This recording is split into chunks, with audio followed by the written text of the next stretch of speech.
Dr. Trivedi, all kids are beautiful, but what are signs that your kid's face is maybe not developing in the way that it should be, therefore it would make them potentially not as attractive as they possibly could be? Great question, and easy answer is your body's, like your face's beauty potential is sort of predicated upon what your middle bone is doing. That middle bone is your maxilla, and if that thing is going to its maximum dimension, generally you're going to get what we call a more attractive person. And if that bone is not its maximum dimension, we're getting to where like, that person is whatever you want to call it, right? And so when we look at the actually pictorial evidence of this, we're going to show you what that looks like. So we have some kids over here who, when they first came to an airway dentist, you can see how the face is almost like rotated backwards. They have a weak jaw. They have this upper lip that shoots up. And I wouldn't necessarily say that, he's a cute kid, but once that child goes to adulthood, they're going to have that same facial profile where it's angled back.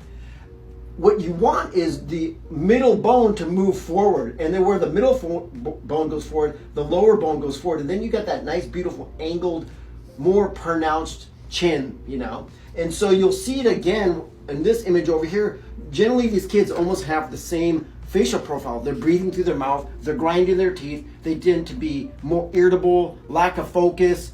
This is all a symptom of the structural problem, which is restricting the airflow. So they're getting less oxygen as they're living. That's going to obviously cause a litany of issues that I've talked about in a million of my other videos, but the major symptoms are lack of focus, irritability, grinding, clenching, and mouth breathing. And once you recognize that in a child, put your kid on the side profile and take a look at them. If you see that their face is kind of angling back, they're going to develop airway restrictions for the rest of their life. And also they're going to get something called malocclusions, meaning their teeth are going to be crooked in various different ways. So if you recognize this early and get that person over to an airway dentist, we can naturally guide the growth of their upper and lower jaw so that way it goes to maximum dimension. This is the same kid after about 6 years. Same kid after 6 years. We didn't have to use braces on them. We didn't have to use anything really that was invasive, just a natural understanding of how the bones grow